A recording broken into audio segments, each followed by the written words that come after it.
আসসালামু আলাইকুম। আজকে আমি রূপচাঁদা মাছ ফ্রাই করব। তো প্রথমে রূপচাঁদা মাছটি আমি সাইজ করে আগে কেটে নেব। আর একদিন একটা ভিডিওতে আমি আপনাদের কিভাবে রূপচাঁদা মাছ আ কাটা যায় সেটা দেখিয়েছিলাম।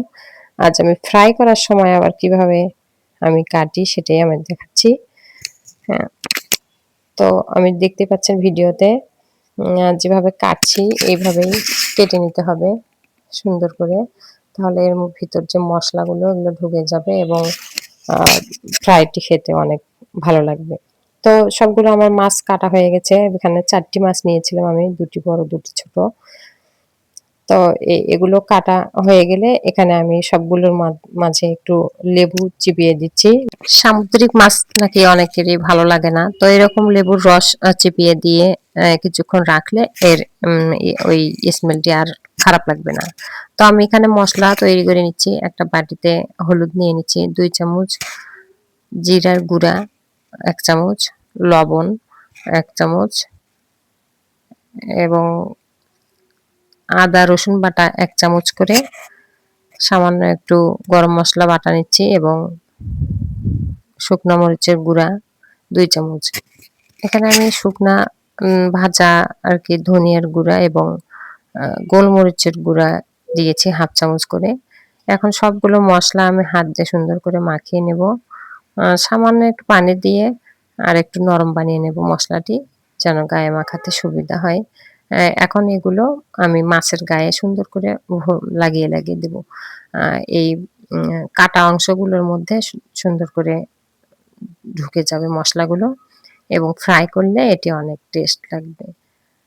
আমি কিন্তু প্রায় সব ধরনের মসলাগুলোই দিয়েছি দেখেছেন।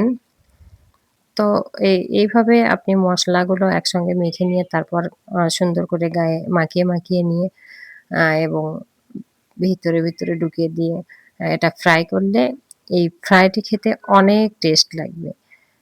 সামুদ্রিক মাছ অনেকেরই নাকি ভালো লাগে না। বলে যে সামুদ্রিক মাছ আমি খেতে পারি না।